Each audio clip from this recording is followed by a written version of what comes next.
chromosomes split apart and rearranged in different ways using the types of things that we've seen in the last few slides of this lecture. So chromosome 1 there's some of it in chromosome 1 of mouse. There's some of it at the end of chromosome 8. It's hard to tell all these greens apart. But, chromosome 10, we have part of it in chromosome 2 of mouse, chromosome 7 of mouse, chromosome 6, chromosome 14. So these sequences at the chromosomal level are being shuffled and rearranged dramatically to cause a difference in chromosome organization between this organism, human, and this organism, mouse. If you ask about the individual genes, you find the gene here, you probably can find it somewhere here, or vice versa. There are, of course, a few cases where there's going to be, a gene in humans that's not present in mouse, or vice versa.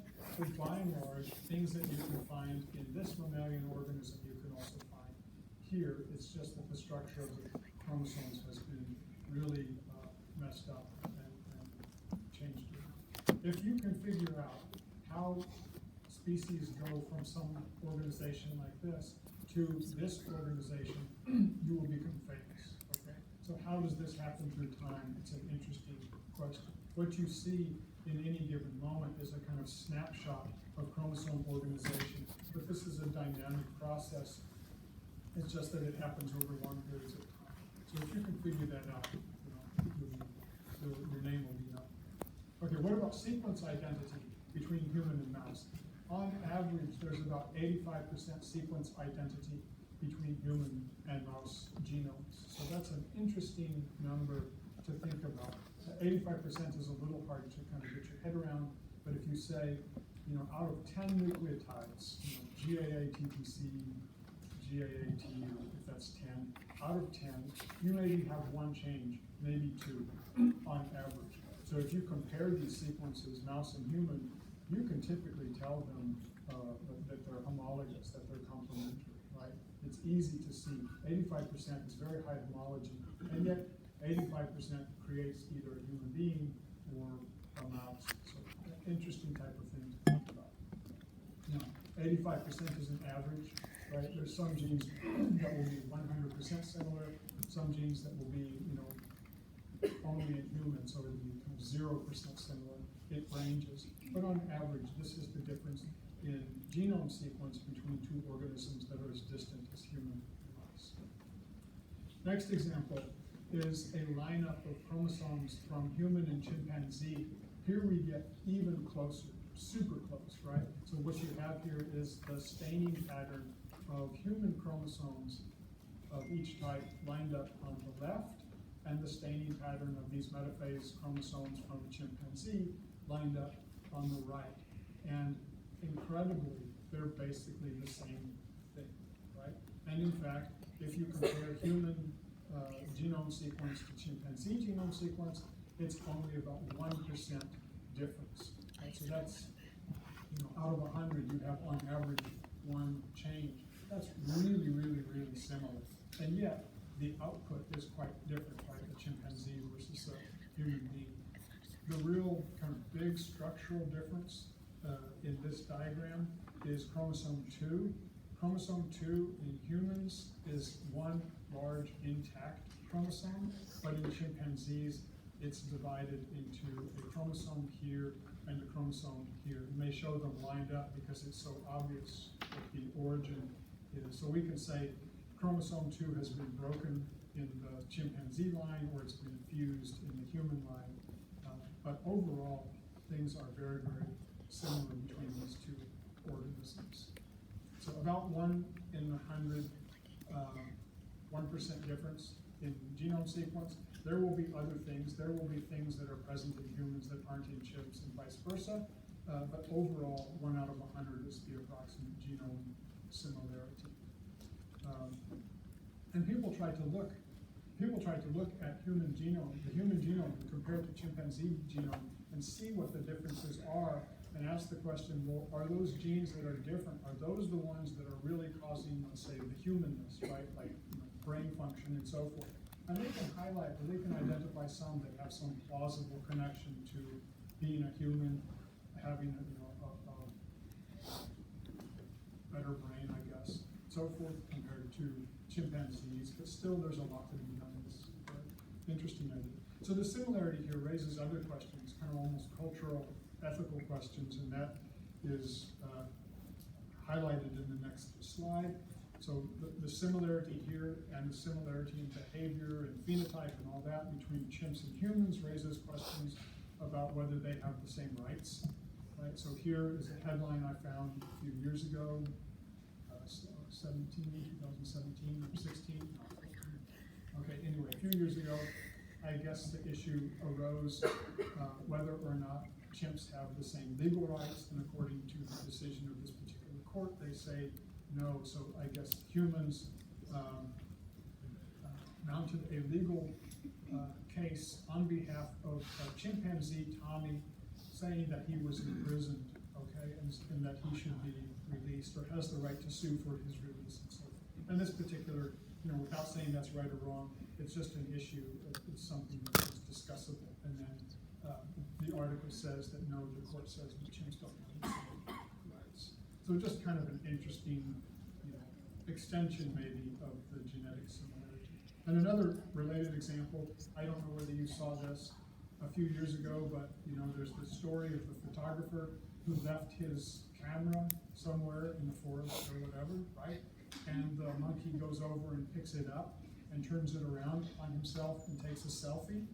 Right? And this is the picture. I mean, this is a great picture. Right? This is the picture the monkey took of himself. And then here again, a legal issue arose as to who owns the copyright to the picture. Now, the monkey didn't make the camera, okay, but he did take the picture. And so I guess the conclusion of this newspaper article is that the photographer basically said, okay, enough is enough. He'll donate 25% of the proceeds of this, selling this kind of a picture or whatever, to some rights organization. So, kind of a cute extension of the similarity we see with these metaphase chromosomes in a sense. To what extent do these organisms have rights because they're so similar to us? Okay. All right, something that is in the book, Fragile X, another chromosome structure type of a problem or issue. Fragile X is a disorder that results in mental retardation. It's X-linked, so it affects males at a frequency greater than it affects females. And the term Fragile X refers to a little blob off the end of the X chromosome that can be visualized, let's say, in cell culture. Okay? And it turns out in cell culture, sometimes this little blob will break off. It turns out the breaking off of this doesn't have something to do with the generation of the disorder itself, but it is an associated observation. So the syndrome or this disorder gets its name Fragile X from the observation that part of the X chromosome seems to be fragile and can break under certain conditions. So Fragile X results in mental retardation. The other thing that's interesting about Fragile X is it highlights a concept called genetic anticipation. And this is a concept that where basically if you know the genotype of the parent, you can make a prediction about the phenotype of the offspring. Okay, so I'll show you how that works here. Let's see if there's anything I missed. Okay, so here's how it works. At or near the region of this Fragile X part of the X chromosome, there is a series of CGG repeats. Everybody has these CGG repeats. The length of it differs from person to person. Typically, in normal X chromosomes, the length of the repeat CGG is somewhere between 6 and 54 CGGs long. Okay, so this is one of these variably sized, repetitive type, simple repeat elements, the type of things people use for these forensic analysis and so forth. Okay? This one happens to be a repeat of CGG that varies in length on the X chromosome. If you are repeat size is 6 to 54, everything's good, no problem. But sometimes there are X chromosomes which harbor a repeat size which is longer. and that could be somewhere between 55 and 230. Individuals that have an X chromosome with this longer repeat are themselves normal, but they are a carrier for the Fragile X condition. So in the next generation, you can make a prediction. This is the genetic anticipation part. You can anticipate that an X chromosome of this length is the next immediate step to a much longer repeat size, and that repeat size then has this Fragile X condition, or causes the Fragile X condition. Okay, so the point is that we have variably sized CGG repeats. If you happen to get a repeat which is intermediate in length, that predicts that in the next generation that repeat will expand to a form that will then affect gene expression and have some phenotypic consequence. So how does it expand? It's not so clear, but people think that the DNA polymerase, when it replicates some types of repeats like this, tends to slip and keep replicating the CGG over and over again. So that's kind of a hand-wavy explanation. Yeah, question?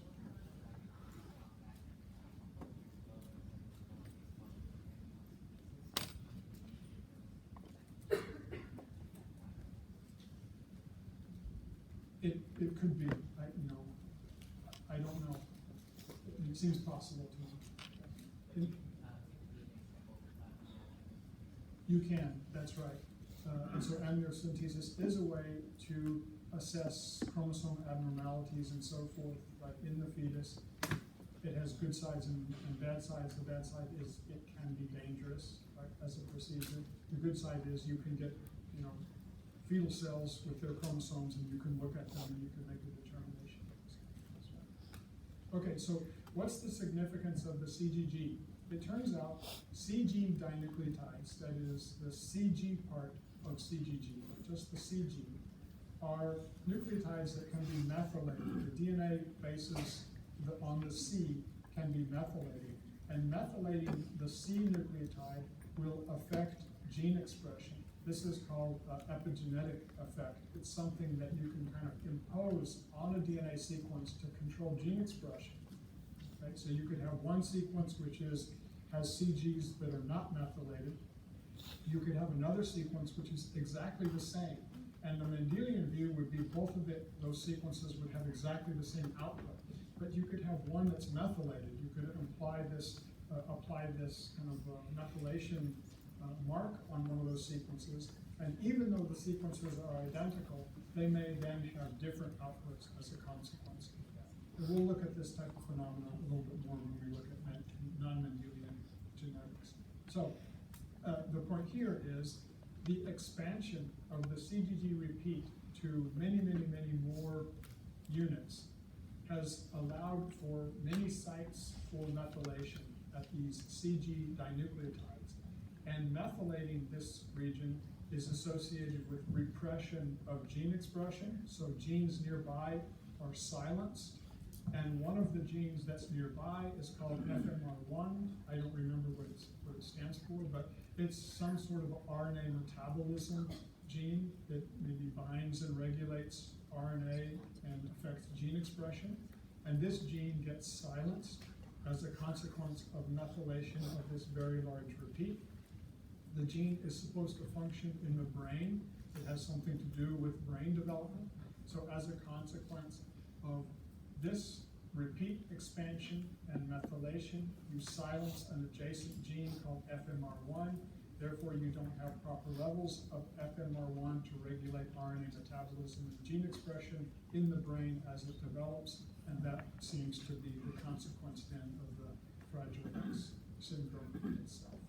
And I think this is in this chapter, in this, relates to this topic in part because there's this apparent chromosome abnormality, this fragility that people observe in cell culture. But the actual mechanistic basis for the mental retardation aspect is due to this repeat expansion and suppression of FMR1 gene expression. Okay, so a few more kind of miscellaneous things. Oh, here's first a summary, sorry. So a few kind of summary notes then about these types of rearrangements and abnormalities. First of all, effects on meiosis. If you're, tetraploid or you're monosomic or trisomic, things like this, you often have a problem in undergoing meiosis, and you don't form gametes properly. And typically the reason is that during meiosis you have all these checkpoints to say, is everything okay? Is everything okay? Is everything okay? And if your chromosomes can't line up properly because of big inversions or rearrangements or unequal chromosome numbers, things like this, there's a checkpoint that says, hey, we should not go forward and make good gametes out of this because there's something wrong happening. And this explains why some of the animal hybrids we'll look at in a moment are sterile because of these unequal chromosome numbers, a failure to line up properly during meiosis. Things like this can also happen in mitotic cells. We don't worry so much about mitotic cells. I mean, bad things can happen, but we're talking here mostly about transmission genetics, what happens from generation to generation, and that involves meiosis. These types of chromosome rearrangements can cause incorrect gene dosage. We've seen some examples of this, particularly with trisomy and monosomy, and these inversions that occur during meiosis involving recombination. So you can have too little or too much gene product. That's not good. And another example of something that goes wrong is maybe more of a mitotic cell effect. That is, you can unlink genes from their correct regulatory elements, link them to something else, and you can have an effect as a consequence of that. And the example we looked at was that Philadelphia chromosome, where that ABL gene was unlinked from the correct regulatory sequences, and it was linked to those BCR sequences, and it drove unregulated expression of an oncogene and was then carcinogenic. So that example is more of a mitotic cell effect. Okay, so it kind of summarizes the things people are worried about when we talk about these rearrangements. Okay, so a few other kind of interesting things. First of all, a mule. So, I live in suburbia, okay, so I don't know much about these things. Maybe you guys know a lot about these things, but these things are complicated, right? There's a lot of animals like this. For instance, horse, mare, burro, ass, pony, stallion, donkey, guinea, mule. There's all kinds of words that describe the varieties of these types of animals because they're so important to humans and agriculture and so forth, and they're split into males and females and so on and so forth. So we'll look at one example, mule, because everybody knows a mule, it's involved in mining and so forth. And one of the notable characteristics about mules is that they're sterile. Okay? So why? Well, a mule is a hybrid between the female horse, which is a mare, and the male donkey, which is and horses and donkeys are pretty similar, right? Behaviorally and anatomically and so forth. And so they can interbreed. And the genes are going to be almost the same thing. It turns out, though, that the chromosome organization will be a bit different. In the case of horses, there's a haploid number 32. In the case of donkeys, there's 31. Okay? You put them together, you probably have a diploid set of genes, right? Kind of like that, let's say, familial Downs, where you have unequal chromosome numbers. They're organized differently, but you end up in the carriers with 2 copies of everything, so you're still good. So that's something like that here. But you get 63, and when you try to undergo meiosis, things don't pair up quite properly, and so it turns out one of the explanations for the sterility of these animals is due to meiotic failure and failure to produce the oocytes. So a famous example of a sterile hybrid animal, which is otherwise kind of useful. And like I said, I don't know very much about all these different types of organisms and their uses and their characteristics. So one of them I bothered to look up. What's a pony? My idea of a pony is it's a baby horse, but that's not right. Okay, a pony is a kind of horse. It's the same species, but it's just a little smaller and has some characteristics. So I had to look up at this website the difference between horses and ponies. And it makes me sound really dumb, but anyway, I can do that.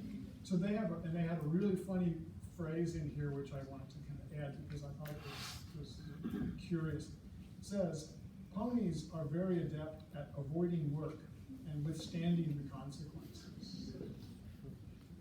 Kind of a cute description of the allelic characteristics of this particular organism. Okay, what else do we have for animal hybrids? People made a lot of things, evidently, right? And a lot of artificial things. Liger, what's a liger? Lion and tiger, right? And then tigon is the reverse. It may be that the different names reflect who is the male and who is the female, but I'm not sure about that. You could look that up.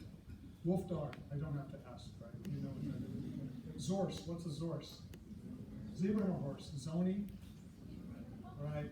In Wikipedia, there's a whole bunch of these names I found. Look, zonki, zabonki, zabronki, zabrini, zabrula, zabras, zadonk, zebedonk. So I don't know, it's kind of amusing. The other thing is that turns out I would think a zebra is a zebra, but that's not true. Zebras are kind of fall in different categories, and they have different chromosomes. So that's pretty surprising, pretty interesting. Tama, what is it? Camel and llama, that surprises me. Old world and new world. Growler, grizzly and polar bear, right? So that sounds pretty fierce. This, not so much, right? That's, Leopon is a leopard and what? Leopard and pony? Leopard and dolphin? Leopard, okay. Dolphin, I think, is a killer whale and a dolphin. Tangelo, what's a tangelo?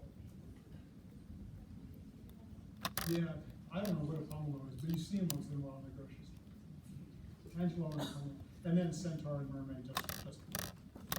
Some of these things may happen naturally, some of them may not, with geographical isolation and so forth.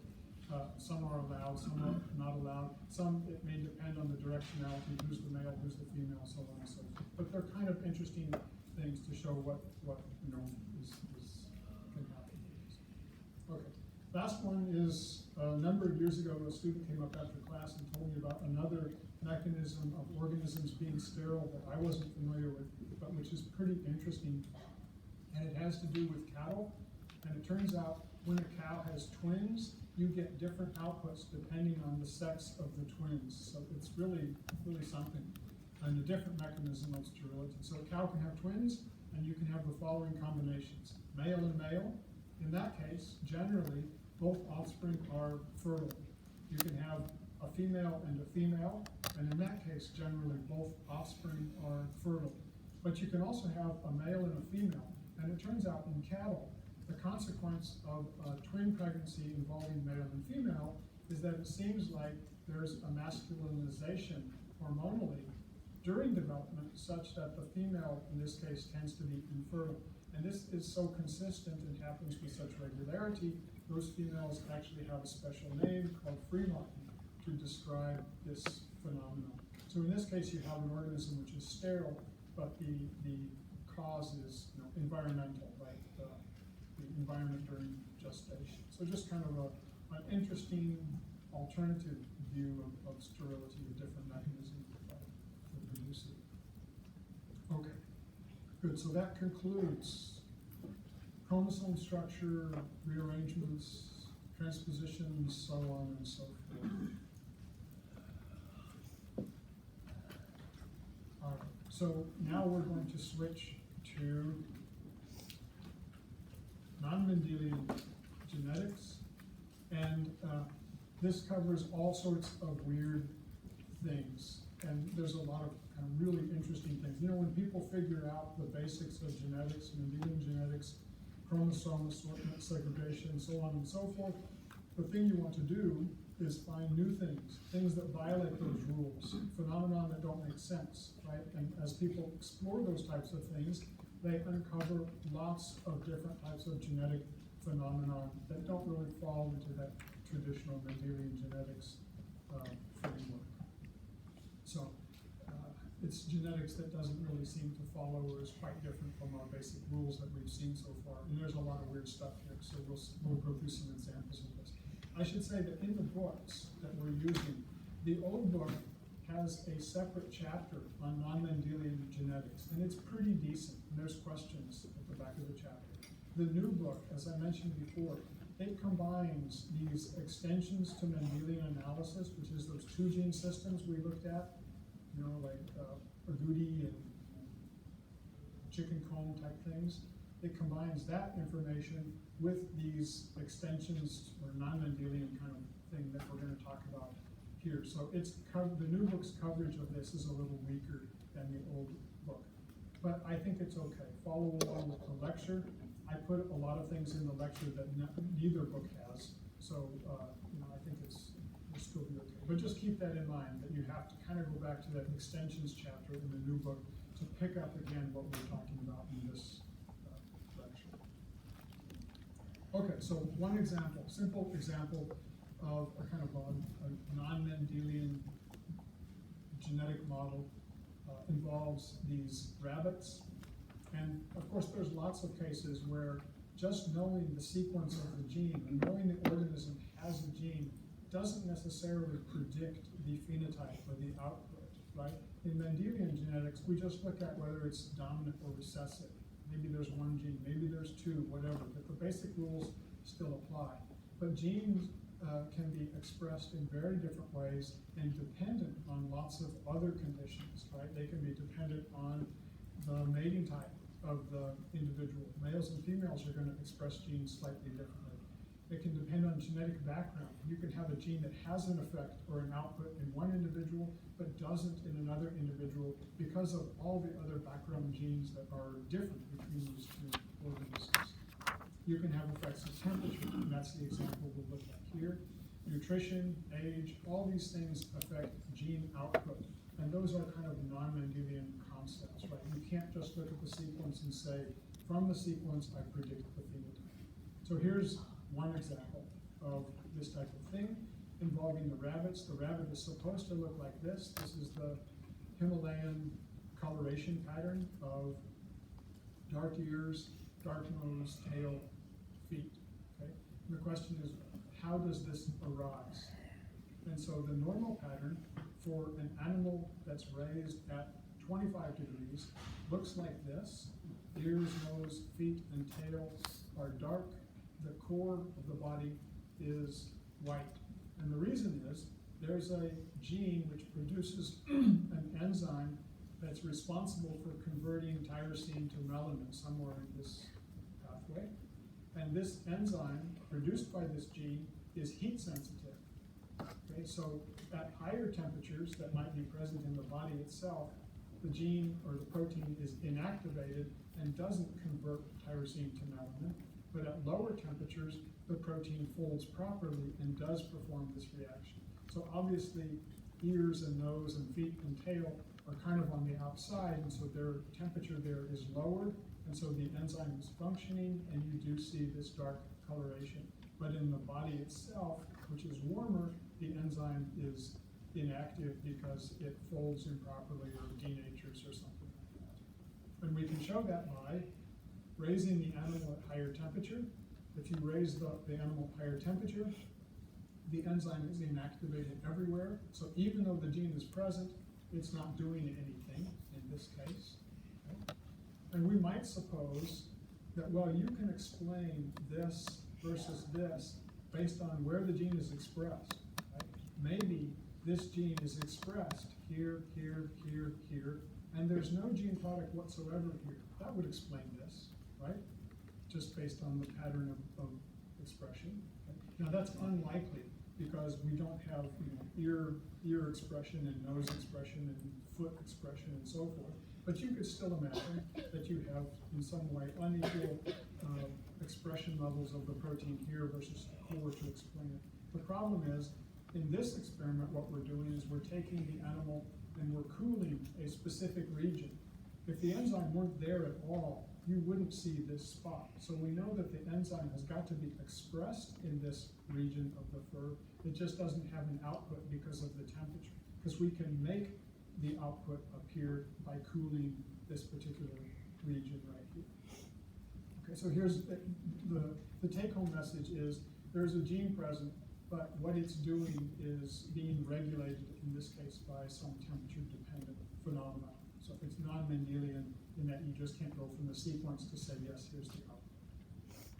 Now, I have a question about this one, and that is, if you remove the cooling temperature, whatever they had done to cool this, does it go away?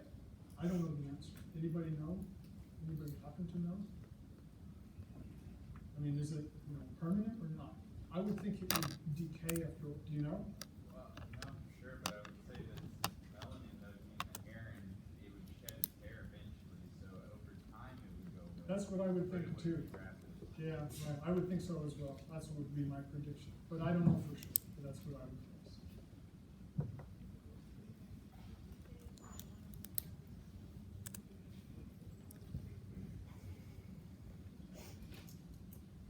That's what this is.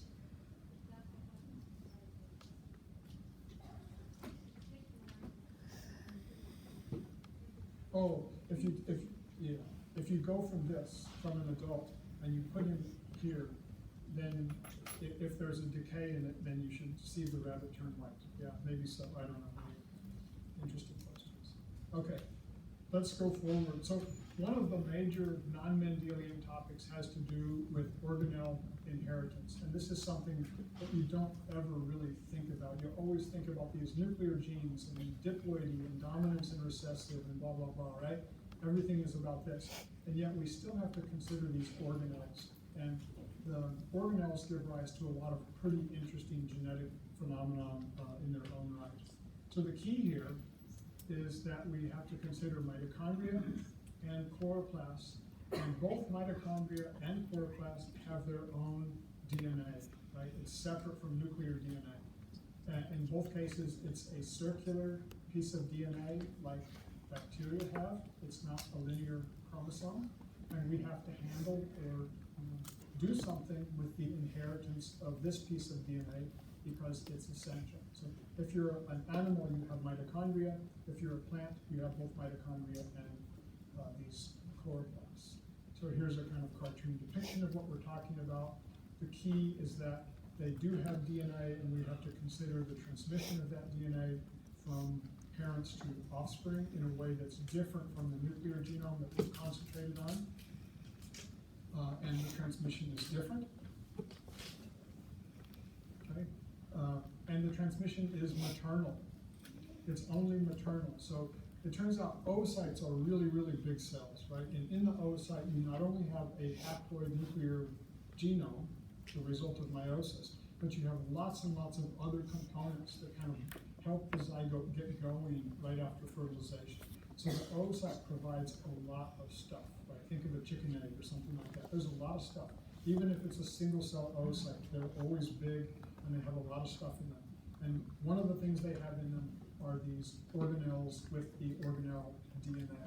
The spermatocyte or the pollen or whatever really doesn't have much. It's just considered to be kind of a paternal nuclear genome delivery vehicle. It doesn't provide much else except a haploid set of paternal DNA. But the oocyte is filled with stuff that helps things get going. And the oocyte is the source of these organelles, mitochondria and chloroplasts. So this is called maternal inheritance. The point at the top is just kind of an aside. When people do these investigations of ancient DNA, like from bones or whatever archaeological samples, what they would like to analyze is any residual nuclear DNA that's left over that they can possibly PCR out and sequence and compare to living organisms and so forth. Sometimes that's possible and sometimes it's not. But I would point out that the, let's say, mitochondrial genome is often present in, multiple copies inside of mitochondria, and there's lots of mitochondria. So you've got lots and lots of copies of mitochondrial DNA. So sometimes what people do is they will test for the presence of mitochondrial DNA in these old samples first, because the copy number is so high compared to nuclear DNA, which is only present at 2 copies per cell. So there's sometimes using mitochondrial DNA for these types of studies. Okay, so what else here? Eggs are big cells, have mitochondria in them, they contribute to the zygote, and it's these mitochondria that are delivered by the oocyte that will then populate the rest of the cells of the organism as it develops. So all of the mitochondria that you have in your body always came from the maternal side, from the oocyte. So that's pretty interesting and completely different from these Mendelian rules. Okay, so let's look at a few details about these genomes. Mitochondrial genome in, let's say, humans, other mammals, is really small. In humans, it's about 16 kilobase, 16,000 bases. That's tiny with respect to the 3 billion bases in the nuclear genome. And it only encodes a few really, really basic things. It encodes ribosomal RNAs and tRNAs. So it encodes a translation system. That's its fundamental purpose, is a translation system. And it encodes a few proteins involved in mitochondrial function. So where do the rest of the proteins to make and maintain a mitochondria come from? It's all encoded in the nuclear genome. Those proteins have to be transcribed, translated, and then moved over to a mitochondria to build all those mitochondria in the cell. So there's very, very few things that are encoded in the mitochondria itself, but there are a few. Translation system and a few proteins. Okay, so here's a depiction of the genome. You don't have to worry about it too much, except that it's small and it's circular, like a bacterial genome. Here's some other pictures. What about chloroplast? Again, chloroplast is relatively small, 80 to 600 kb. It's still minuscule with respect to an enormous, billion base pair size genome. It also encodes a translational system that's separate from the cytoplasmic translational system, and it encodes a few more proteins, some RNA polymerase proteins, proteins involved in photosynthesis and so forth. Okay? Everything else needed to make the mitochondria, those genes have all migrated over to the nucleus. They have to be transcribed, translated, moved into the chloroplast to build it and maintain. But still, a few things are left. So again, circular genome, a different translation system. Okay, so how do we know that there are two different translation systems in eukaryotic cells? You have all heard of this idea that some original primordial cell took up, some bacteria-like cell, and then they were, living together in some sort of symbiosis, right, where the bacterial cell started to have a role as energy production and evolved into the mitochondria. Most of the genes moved to the nucleus to make the mitochondria, but we have this residual mitochondrial organelle, which seems to have a lot of bacteria-like characteristics, right? And separate from that, you have the nuclear genome, which has its own kind of eukaryotic, we'll call it, type characteristics. So how can we kind of differentiate between these two systems? So here's an experiment. It's a pretty slick experiment designed to demonstrate the difference between nuclear and mitochondrial genetic or translation systems. And the idea is we'll look at the assembly of an enzyme called cytochrome oxidase, which is a multi-subunit complex. So you need multiple genes, 7 genes, each of which are going to encode a different protein subunit. They all have to come together to form this final functional cytochrome oxidase complex. Okay? And so if you have cells and you treat them with nothing, the idea is cytoplasmic ribosomes do their bit. They translate, the output of nuclear genes, and you have mitochondrial ribosomes do their bit, which is translate the output of those very, very few mitochondrial genes, and collectively all those subunits get put together into this final cytochrome oxidase complex. Okay?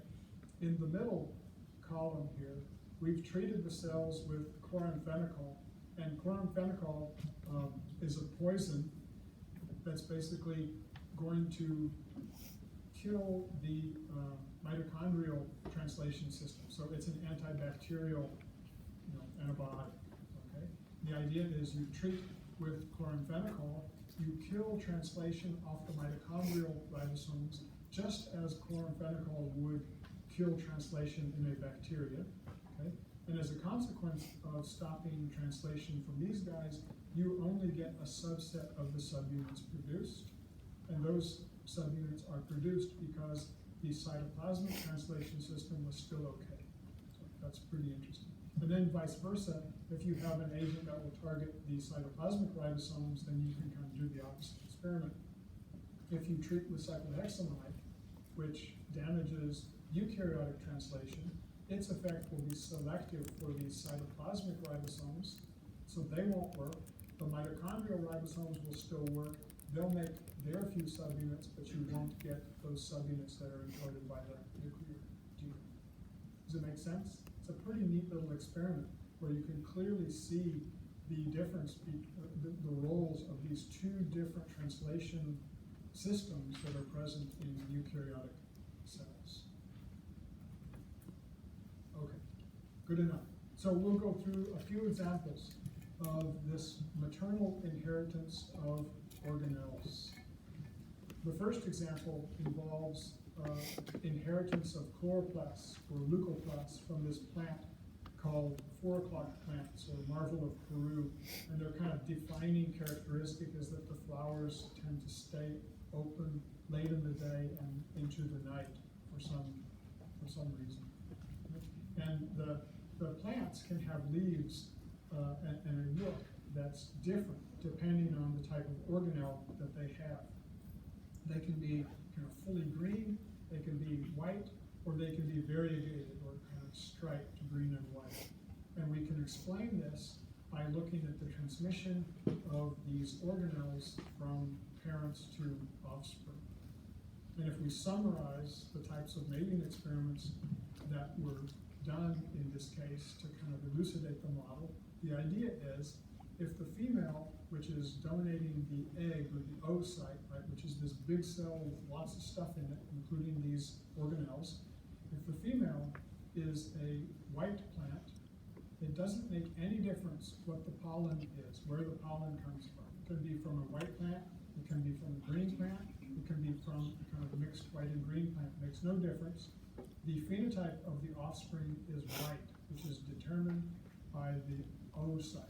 Okay? And in the oocyte, there's these leucoplasts, which are kind of, I guess, like chloroplasts without chlorophyll, so they appear white.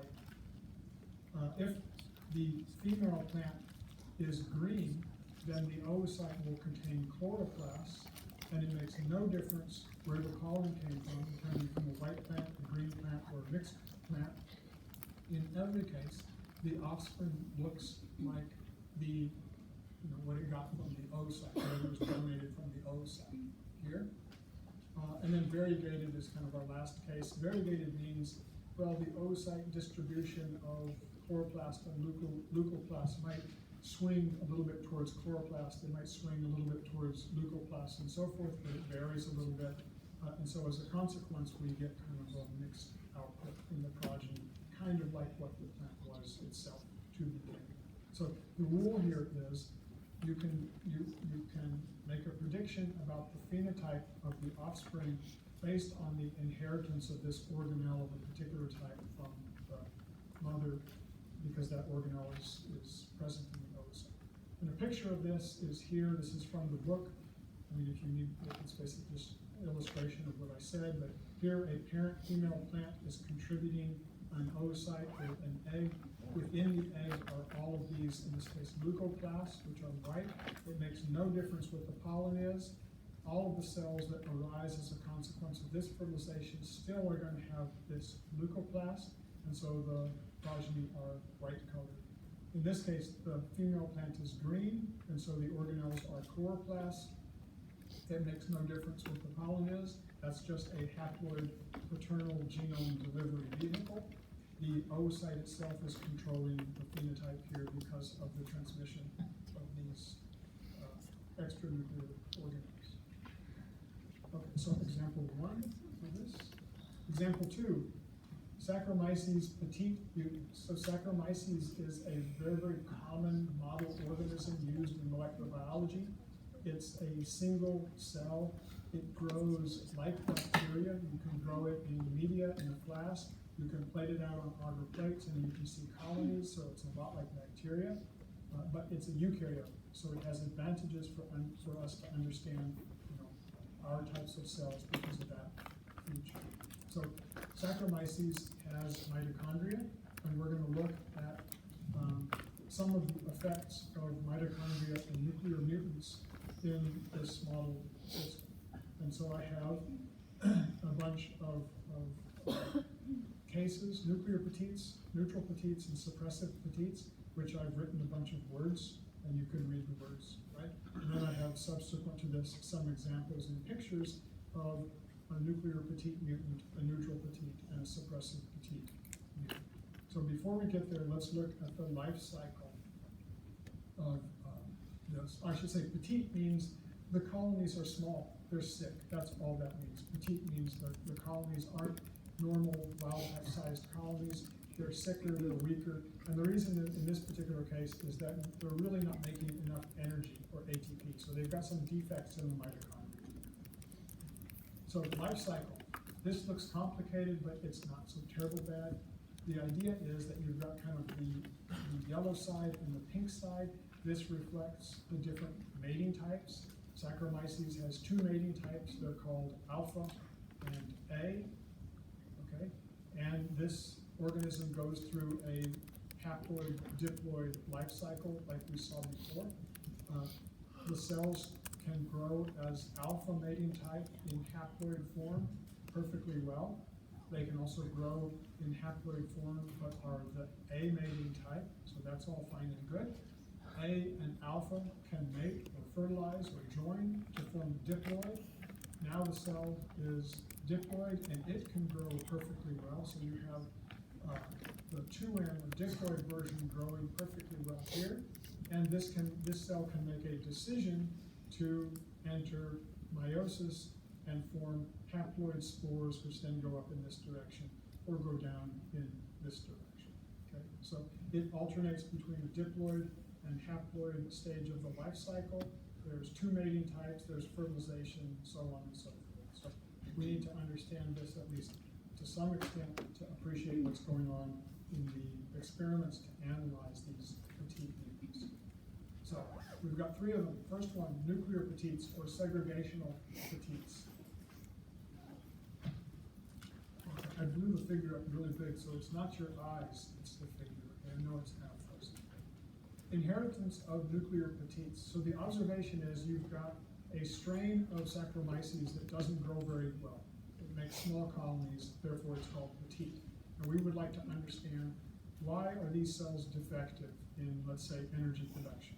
So we take these haploid cells, which are defective in mitochondrial function and are petite, they're haploid, we mate them against a normal cell of the opposite mating type to generate a diploid. The diploid now is probably okay, right? This is going to override this in this particular case. And we can ask the diploid cells to sporulate to give rise to two A mating type and then two alpha mating type. And it turns out when we do that, we get two cells which are bad or small still, and two cells which are good. And so this is one particular output of a petite versus normal cross.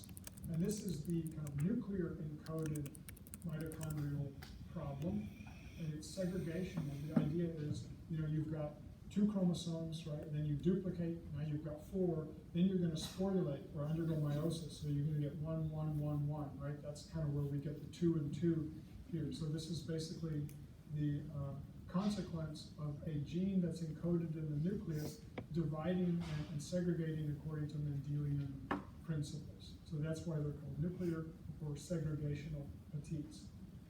So why does this happen? This happens because the mutation causing the petiteness or the mitochondrial dysfunction is encoded by a nuclear gene. So you could say this strain has a capital A good gene. This one has small a bad gene that affects mitochondrial function. You put them together, now you're a heterozygote. You duplicate the DNA, divide twice, you generate two small a, defective for mitochondria, two big A, good for mitochondria. So that explains why you get this output here. So that's one case of a nuclear gene that affects mitochondrial function. Second case, we do what seems to be exactly the same thing.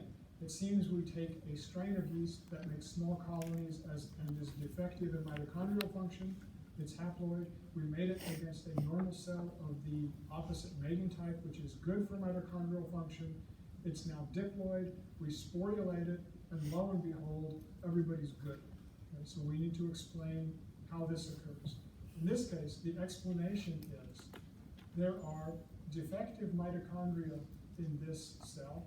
There's good mitochondria in this cell. when they mate, you get kind of a bag which has both good and bad mitochondria, okay? In this particular case, we propose that the good mitochondria, take over the population in some way. Maybe they replicate better than the bad ones, something like this. But by the time we end up down here, the presence of the good mitochondria has overwhelmed the presence of these defective or sick mitochondria. That kind of makes some sense, right? You could imagine some sort of a replication error or some mitochondrial dysfunction that you could overcome by having good mitochondria. So in this case, we're mixing them together in this bag. These guys take over these guys, and so we end up with 4 good colonies. So these are called neutral petites. The last example are suppressive petites. Again, we do what seems like exactly the same experiment. We take a strain of yeast which is weak for growth. The colonies are small, they're petite. We cross them against a normal strain of opposite mating type. We form a diploid, we allow them to grow a little bit, then we sporulate them, and then what happens is they're all bad. So a completely different outcome, even though we start from a position which looks identical in all these cases. In this case, the explanation is kind of the reverse of the neutral petite explanation. The idea is that these mitochondria somehow take over compared to the good mitochondria once they're in this bag, this diploid cell here. And we don't have really, let's say, a mechanistic explanation, but basically maybe the bad mitochondria genomes convert the good ones, or maybe they're toxic to the good ones or something like that, so we have to wave our hands a little bit. But when you look at these, it turns out that the good mitochondria have disappeared. So it's a reverse effect compared to the previous example. So these are suppressive, where the bad mitochondria that are sick, resulting in petite colony formation, have suppressed the good mitochondria. Okay, and I think all of this is, again, written in words here for you to look at later on. So, 3 seemingly identical crosses, petite and normal, giving us 3 completely different outputs, depending on whether the gene involved is a nuclear gene, whether it's a mitochondrial gene, and the good ones take over, a mitochondrial gene, and the bad ones take over. So, related to inheritance of mitochondria. Example 3 involves inheritance of chloroplasts in an organism called Chlamydomonas. This organism also goes through a haploid diploid life cycle, kind of like the yeast does that we just saw. But here something completely unique happens. So let's look at this example. Again, there's 2 mating types, MT plus, MT minus. This means mating type plus, mating type minus. It doesn't mean mitochondria, which is easy to get confused. So we're talking about 2 different mating types, but we're going to look at the chloroplast inheritance in these 2 different mating types. It turns out the chloroplasts can encode resistance to erythromycin. So chloroplasts can be, in this model, of 2 types. Chloroplasts that confer resistance to erythromycin, so R, or chloroplasts that are sensitive, not resistant to erythromycin. This is encoded by something in the chloroplast genome. So we have a cross here. Let's suppose we do a cross of mating type plus that contains chloroplasts of the resistant variety, and we cross that against mating type minus, obviously, with chloroplasts of the sensitive variety. And the output, in terms of the progeny, after we do all the sporulation and so forth, or meiosis, is 95% of the offspring are erythromycin resistance. That is, the phenotype encoded by the chloroplasts present in the plus mating type. So that, if you think about that, that might not be terribly surprising, right? Let's suppose that these chloroplasts make a factor a protein that degrades erythromycin. And if we combine a bag here which contains resistant chloroplast and the bag of cell here which has sensitive chloroplast, and now they're all mixed together, doesn't it make sense that the resistant chloroplasts are encoding some sort of dominant diffusible factor that will degrade this, and so of course the offspring are resistant, right? This is a kind of plausible explanation for what happens in this cross, that this is producing something which has dominant effect over the sensitive chloroplasts. The problem with that explanation is cross 2. In cross 2, we take mating type plus, which has chloroplasts which are sensitive, and mating type minus, which has chloroplasts that are resistant, okay? And we ask what happens. Well, if our explanation here was right, then the same thing is really happening here, and they should be resistant, but they're not. The offspring here are 95% sensitive, which is an attribute of the chloroplast which came with the mating type plus. So this seems to be more of a particular parental inheritance phenomenon, right? Uniparental inheritance.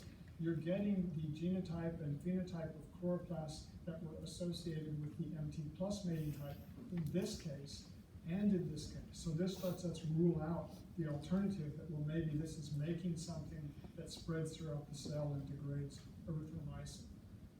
Okay, so this is weird, okay? And we would like to have an explanation for why it is that chloroplasts are only being inherited from one of the parents and not from the other parents in some mating type dependent fashion.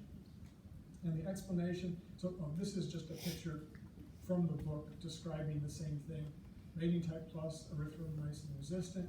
Mating type minus, erythromycin sensitive. We fuse them in fertilization. We undergo meiosis, and our output is 2 MT plus and 2 MT minus. That's a signal that the mating type phenotype is encoded by nuclear genes, right? So you're getting 2 and 2. That's a segregational type of thing. But all of them are erythromycin resistant.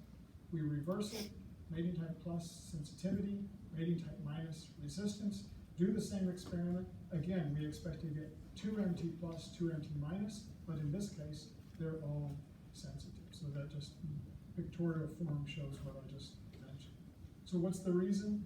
It turns out that the chloroplast DNA in the MT plus mating type get methylated on some nucleotide, and methylation in some cases can be protective against DNA nucleases. So the chloroplast DNAs from MT plus are protected from nuclease digestion, from DNA degradation. The chloroplasts in the MT minus cell are not methylated, and they get degraded and lost. So that explains the bias in the ratio of chloroplasts that you observe in the progeny as having been contributed by the MT plus parent and not being contributed by the MT minus parent. So it's a kind of weird thing, and you wonder a little bit about what good this is, but nonetheless, this is an example where there's a bias in chloroplast distribution depending on which parent or which mating type you started with. And I think there's some problems, at least 1 or 2 problems in the book about this type of a system. Okay, another example, last example here is a few years ago we saw all these headlines of babies produced from 3 parents. I don't know whether you paid attention or not, but the headlines were in big bold letters saying individuals are being produced from 3 different parents. And your first supposition when you see that is that, wow, you're taking some chromosomes from parent 1, chromosomes from parent 2, chromosomes from parent 3, nuclear chromosomes, you're combining them all together, right, in some diploid fashion, and then you're sending it on in development to generate an infant. That turns out not quite to be the case. It's true there are 3 parents involved, but it's a little less dramatic than you might suppose from the headline by itself.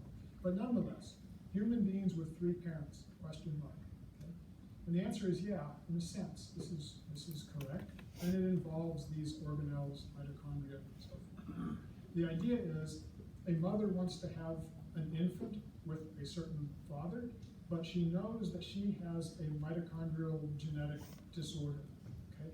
And what she would like to do is try to avoid having her own mitochondrial DNAs populate that initial zygote after fertilization, because she knows that will give rise to an offspring with a particular disorder. I don't know in this case what the disorder actually was, but nonetheless, it was a known disorder that she had. So, how to get around this?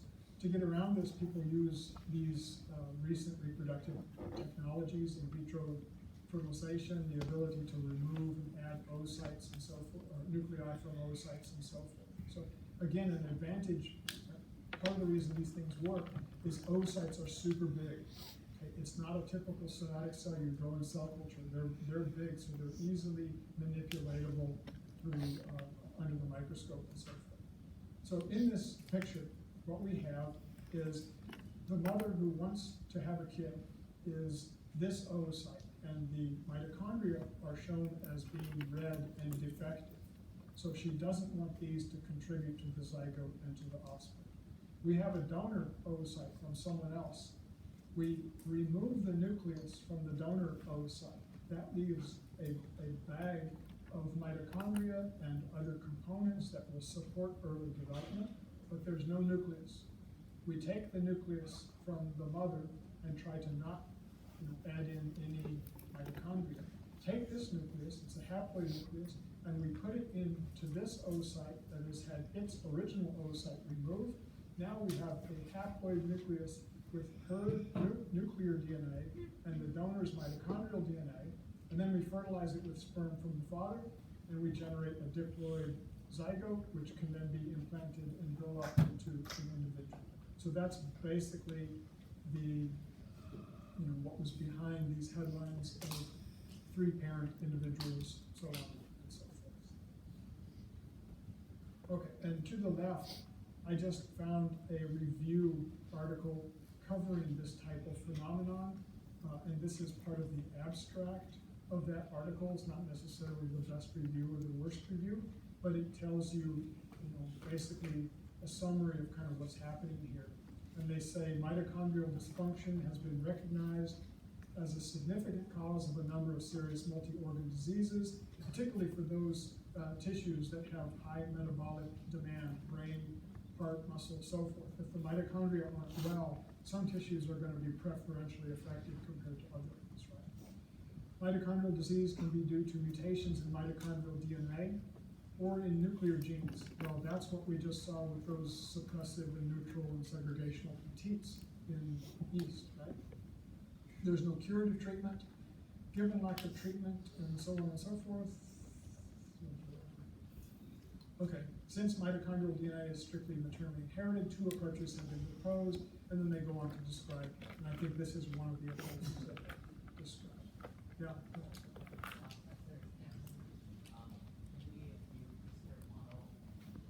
Okay, so that's a good question. So for CRISPR, the idea is you know what the defect is, and you send in this, protein RNA complex. You go over, you target that region in the DNA, and you try to fix it, right? So that might work for a nuclear gene where you just have a couple copies of it. But in mitochondria, if you have a defect, you've got hundreds or however many mitochondria, plus inside the mitochondria you've got multiple genomes. So it's not going to work in the same way. The other problem is that the reason CRISPR works is because you send it into the nucleus, and the nucleus has got all these other things that kind of pile on and say, oh, here's where the CRISPR thing is being targeted to, let's cut here and let's do stuff. Mitochondria doesn't necessarily have all those same componentry to allow all the secondary effects to occur. So it would be, the idea is good, but it would be a lot more complicated in the case of mitochondrial disease. How much time? A few minutes. Okay, should I get through here? Yeah, I think I should. Okay, we have another effect to talk about, maternal effect. Okay, and maternal effect, it's kind of contradictory to what we've seen before in the earlier aspects of genetics. Earlier, our rule was to understand the phenotype of the organism, we look at the organism's genotype. So if it's big D, you get one thing. If it's big D, small d, you might get something else. Small d, you might get something else, right? So to predict phenotype, you look at the organism's genotype. That's the rule so far, right? Here, in maternal effect, the rule changes. Here the rule is to predict the offspring or organism's phenotype, you have to go back and look at the mother's genotype. Okay, and I can tell you, this seems easy when it's explained to you, but it gets really confusing when you try to do it yourself. And the reason is we are so accustomed to looking at the genotype of the organism and making a prediction that it almost is difficult for us to say, wait, that's not right in this case, you gotta go back a generation. So just be warned, I guess. It's so easy to make our customary assumption.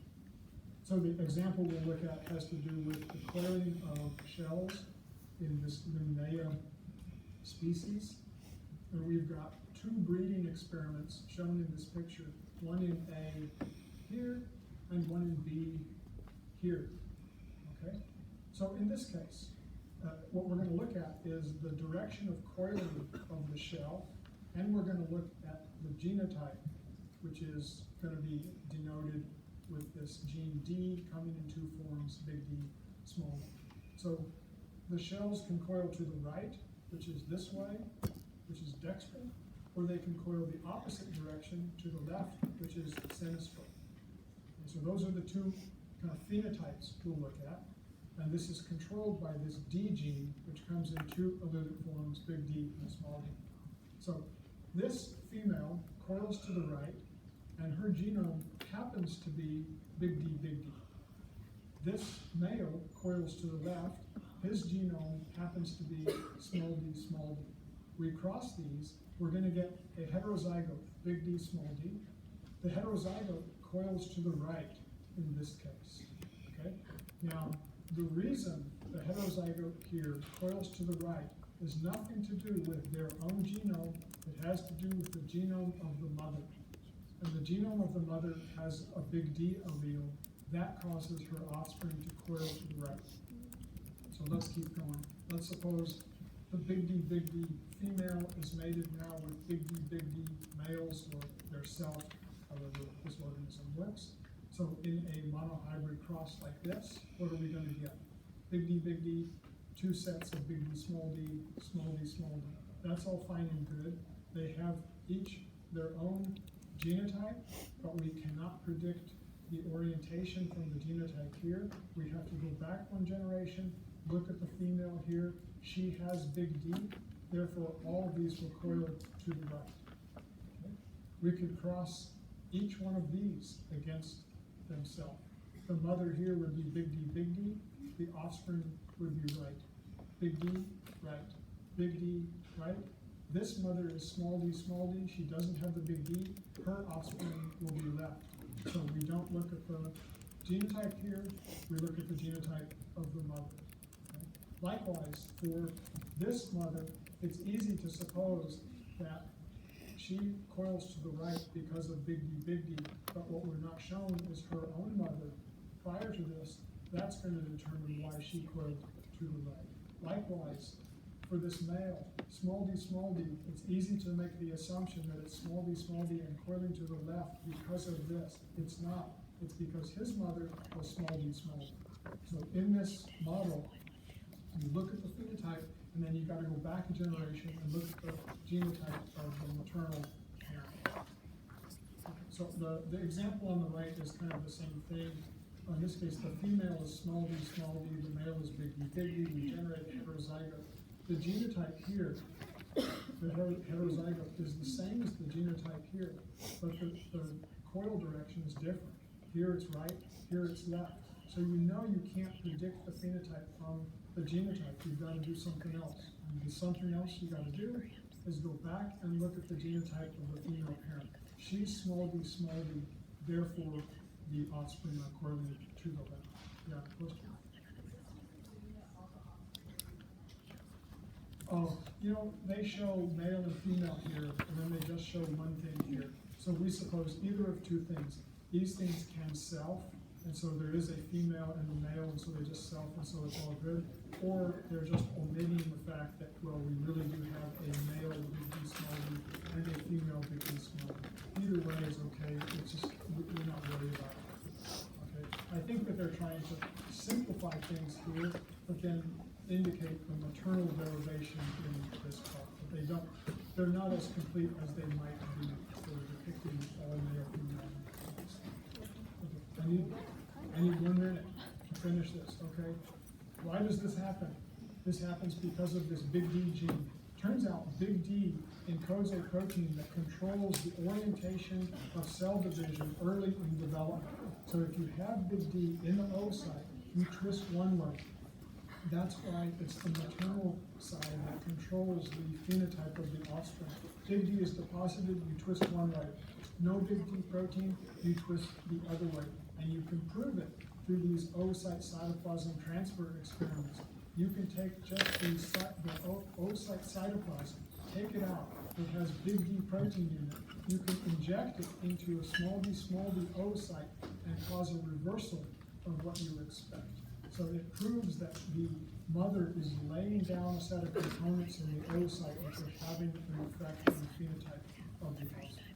Pretty neat example, but you've got to be careful of these so that you don't assume the genotype controls phenotype as we always have. Okay, that's good. We will finish non-Mendelian stuff next time. So see you.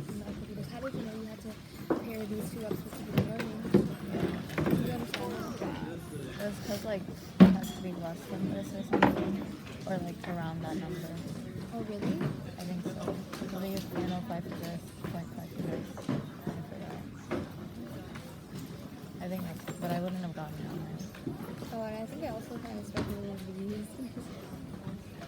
I mean, I understand it now. It's just, he like gave us like